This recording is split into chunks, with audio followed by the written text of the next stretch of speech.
Eh bien me voilà, salut, bienvenue en ce mercredi 5 juillet. Donc mercredi 5 juillet, la vérité si je mens numéro 3. Alors je vais vous expliquer ce qui n'est pas évident de faire au potager en cette période. Alors, deux, trois petites choses. Là aujourd'hui je me trouve par exemple au niveau de mes curcubitacées, petits marrons, butternut, courges diverses, et on peut voir avec la pluie, le soleil, la prolifération de tout ce parc, c'est énorme. Et vous allez me dire, oui, c'est énorme, mais regardez ces feuilles par exemple, la grandeur de ces feuilles, c'est vraiment formidable par rapport à ma main. Vous voyez, c'est énorme. Donc, comment les insectes peuvent aller butiner parmi toutes ces feuilles, c'est pas évident.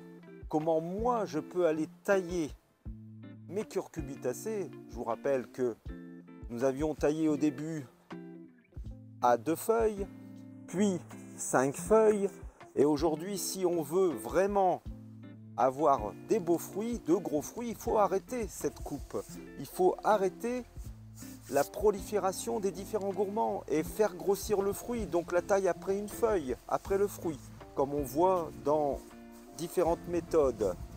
Mais là, c'est pas évident parce qu'on a peur de marcher sur toutes ces lianes qui sont à profusion, ça rampe, il y a beaucoup de gourmands par-ci par-là, et où savoir où se trouve le fruit, c'est pas évident.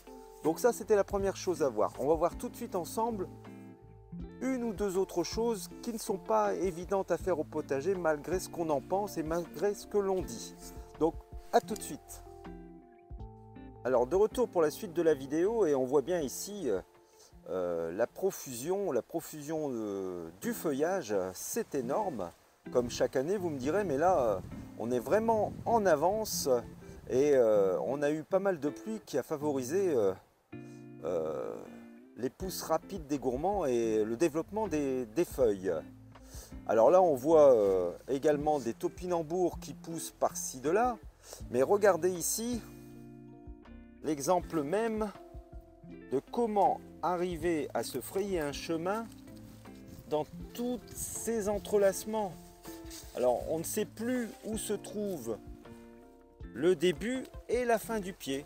D'où l'important de mettre une perche ou un tuteur à chaque pied, chose que je n'ai pas faite, donc grosse erreur de ma part.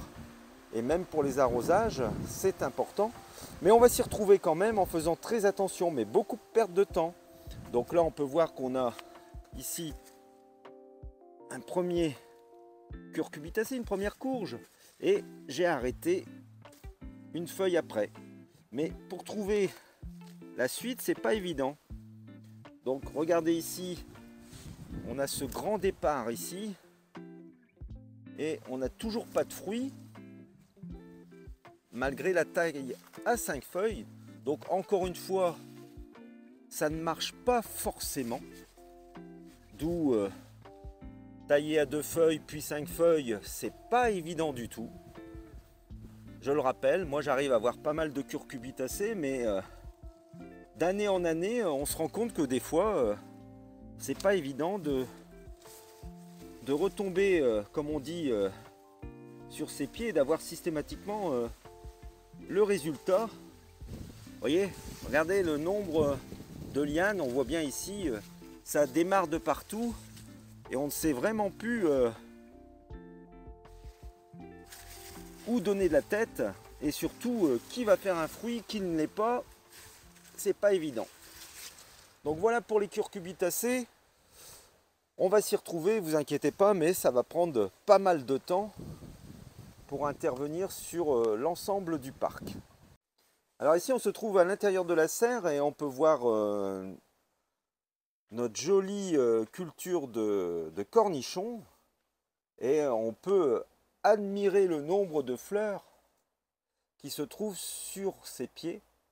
Ça commence à pas mal grimper, et on a de ci de là, aussi bien sur les pieds taillés que non taillés, on a quelques cornichons, mais on peut voir que l'ensemble des fleurs sont souvent des fleurs mâles et qu'il n'y a pas beaucoup de fruits. Donc peut-être une année médiocre pour moi sur les cornichons. Mais je dois dire que j'ai eu en avance quelques cornichons sur les pieds que j'avais taillés, comme on peut voir ici. Mais voilà, sur des pieds taillés, on a quelques cornichons. Encore un pied taillé ici. Mais c'est pas évident d'avoir toujours de la mise à fruit. Donc là, encore une chose qui n'est pas forcément positive à 100%. Alors, de retour sur les concombres, vous m'avez demandé où en étaient mes concombres hybrides, mes fameux concombres hybrides que j'avais fait cette année, avec mes graines personnelles. Donc je vous rappelle que j'avais fait la grosse bêtise de garder des graines hybrides. Et vous m'avez demandé qu'est-ce qu'il en était de ces plantations de concombres hybrides. Et je vais vous montrer que le résultat, là, est correct malgré tout. Alors de retour pour les concombres hybrides, les fameux concombres hybrides, et on peut voir que les pieds sont formidables.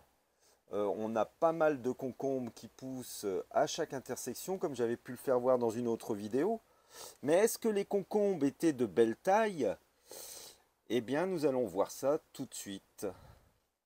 Donc, je me dirige sur les pieds un peu plus importants.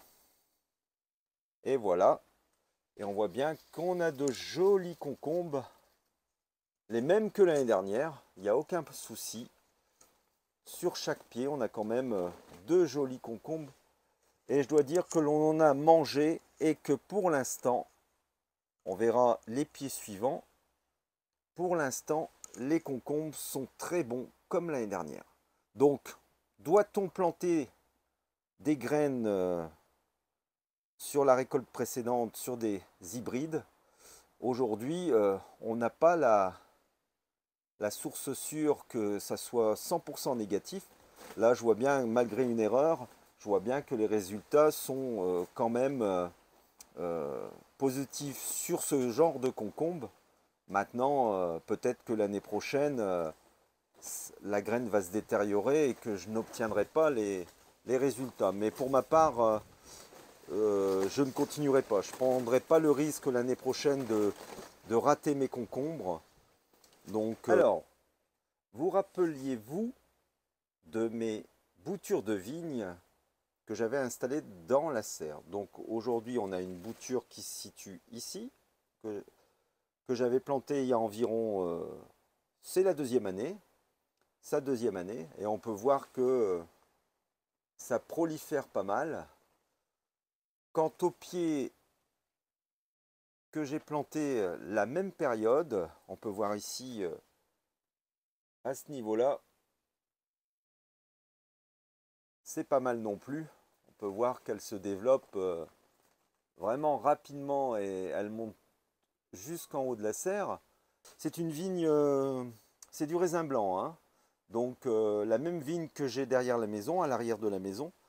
Donc c'est des boutures supplémentaires que j'avais mis en pot il y a 2 ans et que j'ai repiqué en terre ici dans la serre. Alors pourquoi je vous fais voir ça? C'est que systématiquement, pourquoi on regarde ces pieds de vigne?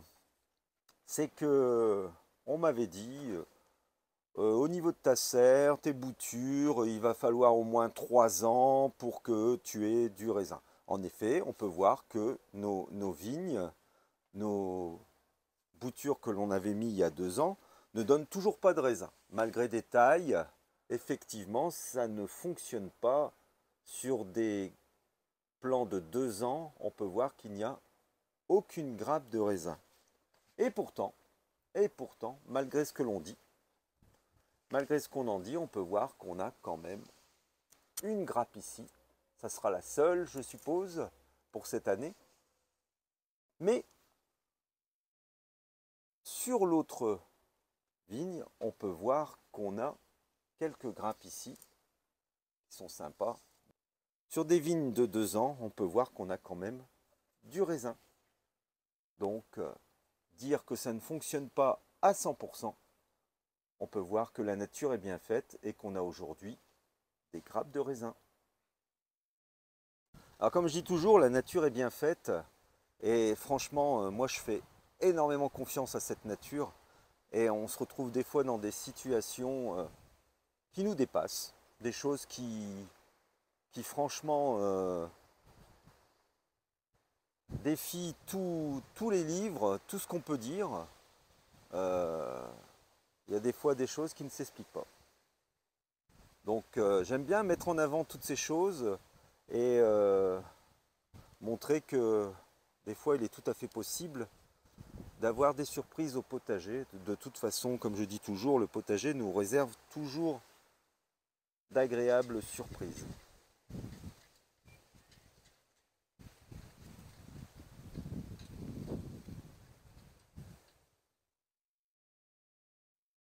Alors les dernières petites choses qui sont à constater au potager, c'est tout ce liseron, toutes ces mauvaises herbes qui poussent et qui peuvent avoir un impact sur nos cultures. Bien évidemment, quand tout va bien, mais là on peut voir par exemple sur ce petit parc où j'avais planté des poireaux et des carottes, il est dit de mettre parfois un filet pour protéger, mais dites-moi comment on fait pour désherber sans enlever le filet. C'est pas évident. Donc on va devoir retirer le filet. Combien de temps ça va nous prendre pour désherber ce petit parc? Je pense que si la mouche est de passage, je pense qu'elle aura vite fait le temps de se mettre à l'intérieur et de pondre ses œufs tranquillement. Donc pas évident non plus et surtout pas efficace à 100% les genres de filets. Il y a toujours des impératifs à prendre en compte et aujourd'hui on peut voir que le désherbage à l'intérieur n'est pas évident. La même chose se produit sur nos pommes de terre. On dit toujours oui, les pommes de terre, ça, on n'est pas envahi de mauvaises herbes, etc. Sans doute la deuxième année, c'est sûr. Mais la première année, quand vous mettez des pommes de terre, regardez ici le nombre incalculable de liserons. Regardez ça. Regardez.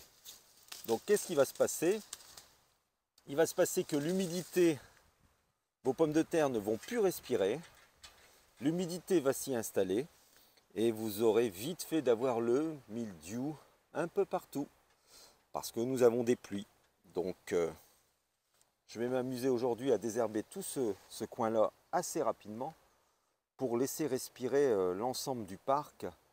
Sinon je crains fort d'ici quelques jours l'apparition du mildiou. Ici peut-être des débuts. On va bien voir ce qu'il en est par la suite. Enfin, je terminerai par notre petit test sur nos pieds de tomates.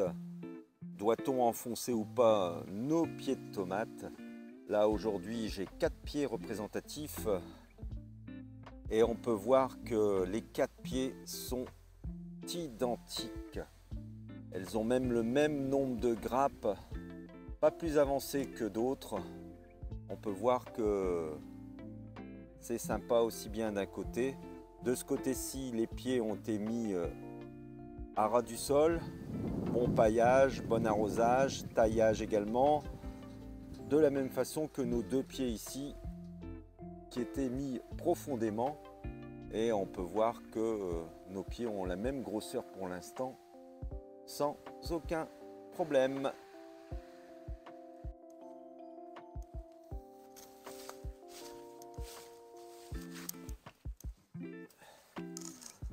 Voilà, ainsi se termine la vidéo La vérité si je mens 3 au potager.